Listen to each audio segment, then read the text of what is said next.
Republican Congresswoman Nancy Mace says she keeps getting called to the principal's office for bucking the party line. But if there's such a thing as a good faith Republican politician, is Nancy Mace really one of them?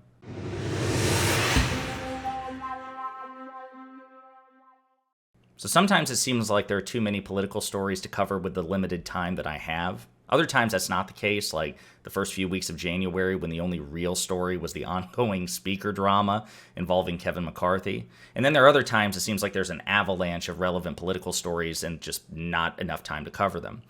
And I felt this way the other day about Republican Congresswoman Nancy Mace of South Carolina, who is the subject of this particular video.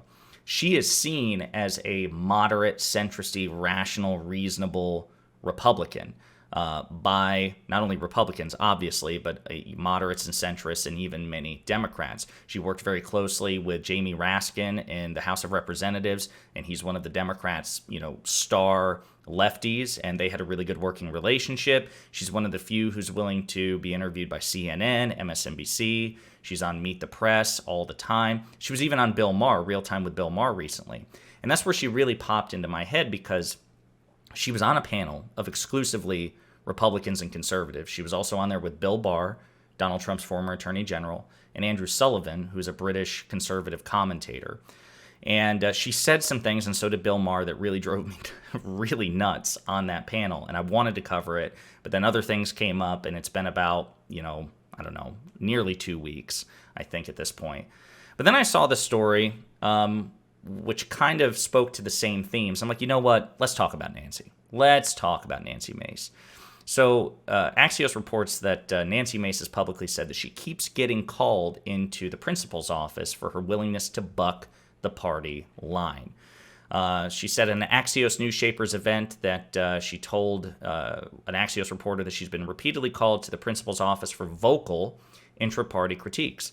I've been called to the principal's office, which would be Kevin McCarthy, the vice principal's office, which would be Steve Scalise, and I got called to the principal's office this week.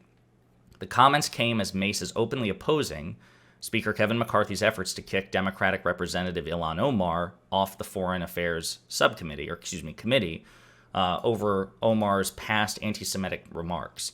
Now, just as a sidebar here, I think that vote is either as we speak or it's coming up very soon. McCarthy's pretty sure he's whipped up enough votes to be able to kick Omar off this particular committee. And Omar did make some remarks that could be interpreted as anti-Semitic in the past, I think 3 or 4 years ago, and she has formally apologized for them. And as far as I know, in the past 4 years or so, she has not repeated those mistakes. Now, she has been a very vocal critic of the Israeli government and conservative elements in the Israeli government and their lobbyists, but that's fair. That's fair to criticize people who have bad opinions or have bad political takes or advocate for things politically that are bad. That's not anti-Semitic, okay? There's a distinction there between, criticizing Jewish people for being Jewish, either in their heritage or their beliefs, and criticizing people who happen to be Jews, right? So anyway, Republicans are looking to kick Ilhan Omar off this committee for political vengeance. And Nancy Mace is saying, no, I'm not going to do that. She also said that despite how much pressure people put on her, she's not going to vote to kick Ilhan Omar off. And she's also criticized publicly the Republican Party's position on abortion, which she believes cost them much needed momentum in the 2022 midterms. And of course, there's ample evidence for that. But we're going to put a little asterisk by that, where she's criticized their moves on abortion, because that plays into something later. So anyway, this is the reputation she's cultivated, a centrist-y, moderate, reasonable Republican. But is she really? Now, I also want to return real quick to when she criticized the GOP's conference's moves on abortion. That seems reasonable. Again, it cost them major electoral gains in 2022. But when it comes to where she votes, how does Nancy Mace vote? Well, let's take a look. As for politics, when it came to 2 bills that Republicans were proffering at the beginning of the year about abortion, there was the bill labeled the Born Alive Abortion Survivors Protection Act. Despite recent talk of a moderate contingent of House Republicans, the legislation enjoyed unanimous support of the GOP conference. The measure stands no chance of becoming law and will be ignored by a Democratic-led Senate. House members knew that, but Republicans made it a priority anyway. Soon after, the GOP majority also advanced a largely symbolic resolution that condemned attacks on pro-life facilities, groups, and churches. The measure, which passed 222 to 209, carries no force of law. Like the first bill, Republicans were unanimous in their support of the resolution. Here's where it gets interesting. As for the politics, Republican Representative Nancy Mace of South Carolina noted that ahead of the votes, that most voters in her Charleston district opposed overturning of Roe v. Wade, and she questioned whether the House should be picking this fight now for practical reasons. It's tone deaf at this point. It's never going to pass the Senate. It's never going to get past the president's desk to be signed into law, she told NBC. We're only paying lip service to the pro-life movement. If you want to make a difference and reduce the number of abortions with a Democratic-controlled Senate, the number one issue you should be working on is access to birth control. It's reasonable. We have been tone deaf on this issue since the time that Roe was overturned. We buried our heads in the sand. We didn't have any policy alternatives. We were not compassionate to both sides of the argument, which is also true. But here's the kicker. Mace proceeded to vote for both her party's bills anyway.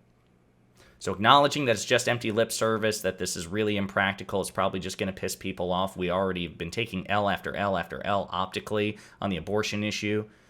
She went ahead and fell in line anyway.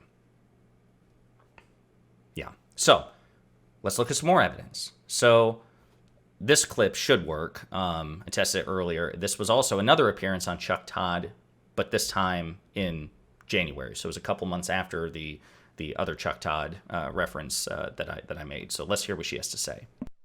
There's very little information about Biden. I mean, these documents were hidden for 5 years. We have very little information, whereas with the former president, everybody knows that those documents existed. They knew where they were. They knew where they were located. Well, there was information that was presented to the let me public stop you there. about We didn't know where they were located. For example. It did take us, they defied a subpoena. It took a search warrant. In fairness, they didn't know. Yeah. Well, there was in some media reports, it was stated that the FBI and the DOJ knew where they were located. Now, did they have access to it? Maybe, maybe not. It's hard to read from the media reports to actually know. Mm-hmm.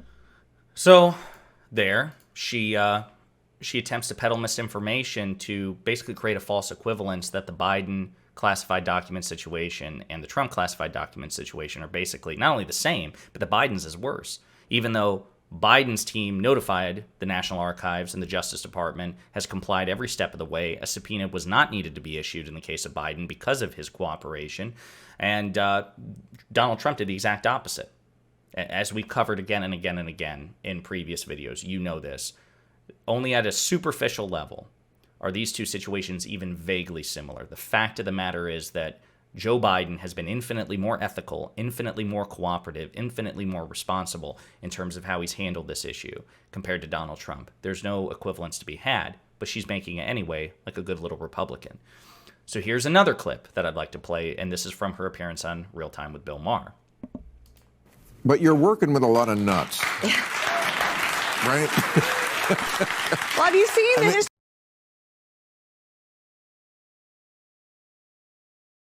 But you're working with a lot of nuts, right? Well, have you seen the history of Congress? There have been a lot of nuts in Congress for over 100 years. Not like now. I really. Yeah, I mean, there's still blood who is on the comparison well, in history to Marjorie Taylor Greene? There's still blood on the steps in Congress. If you ever come to the Capitol, where a member of Congress got shot by a journalist and eventually died, got shot in the face. I mean, there have been crazies throughout the history of Congress. It's not anything new, I would say, but it's on both sides of the aisle. Right. There have been crazy on both sides of the aisle. What is comparable to Bill Maher's point to the craziness of Matt Gaetz, Marjorie Taylor Greene, Lauren Boebert, Paul Gosar? Who are the Democratic counterweights in craziness? Not in terms of policy you disagree with, but in terms of conspiracy theories, falsehoods, incitements to violence. There's no counterweight in the Democratic Party, not in the House, not in the Senate, to the crazy on her side of the aisle. But she feels the need to cover for them. Well, I mean, my God, yeah, we've got our conspiracy theorists and, insurrectionists and, people who tried to help the president stage a coup and all this. But, I mean, my God, have you seen the woke stuff from AOC? I mean, it's basically, it's crap. It's both sides false equivalency. It's dishonest. And then the last thing is also from Real Time with Bill Maher. when Bill Maher posed the question to her about who will she back for president in 2024. So let's hear what she has to say. The question on the card was, will you endorse Trump if he's the Republican That's always nominee? the question when you have Republicans on here, right? That's well, always. This is just somebody wrote this. I didn't write this. Every time. I'm just the monkey. No, that's what overtime is. These are the people. The people want to know this. Yeah, I mean, here's. It's so tough for you. I get why this is. It's not. It's not tough. I mean, I would love to see a big field. I want to see a diversity of opinions. I have my own opinions on where the future of the country is. We need a unifier. We need someone who's going to bring in not just Republicans and conservatives, independent voters. But that's not the question. I know. Will you? I know. I'm getting there. But independent voters want a home, and if it's between Biden and anybody else, I'm with anybody else. At the end of the day.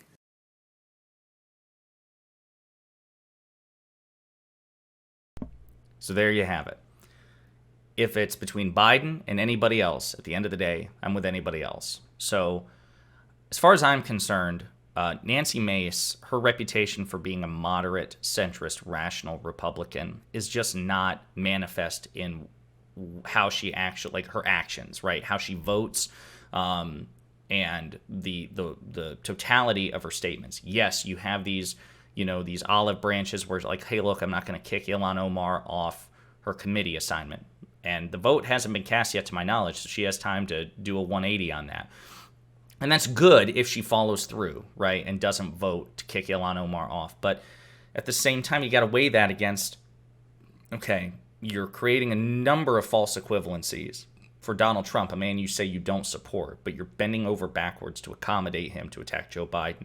You say you would still back Donald Trump against Joe Biden in 2024, despite all the stuff he's done, despite the coup, the insurrection, the addition to the debt, all these things, whatever it is. You say that the GOP has really fumbled the ball on abortion, and yet you contribute that. You fumble it yourself. You actively play on the team and help them fumble the ball in terms of how you vote. So the point, I guess, is this. I'm sure on some issues, on a case-by-case basis, you can find reasonable, moderate Republicans. But I don't think it's wise or prudent for those of us to deceive ourselves into thinking that just as a general rule, any member of the Republican Senate or Republican Congress is reasonable or rational. I felt that I reserved judgment on Adam Kinzinger and Liz Cheney, both of whom are no longer members of the House of Representatives, until they put their money where their mouth was. It wasn't enough to criticize Donald Trump after the fact. They still voted for him twice. My position was, if you want to be considered a rational, reasonable, patriotic Republican, you have an obligation to make sure Donald Trump and anybody like him and anybody who supported him in his efforts to overthrow the Constitution never get into power again. And if that means fundraising for Democrats, voting for Democrats, voting against your party, that's what you got to do. It's not enough to just say a couple of things here and there. You actually have to work to redeem yourself for the harm that you contributed to your party, to your country, by either getting this guy elected or allowing the sentiments that he represents to proliferate in your party. So Nancy Mace, to me, still has a lot of work to do. She needs to be voting and acting much more frequently against the party line before I'm willing to give her the benefit of the doubt as being a rational, moderate Republican. And so should you. Hey, you! Thanks for watching. If you liked the video, and I hope that you did, please hit the like and subscribe buttons below.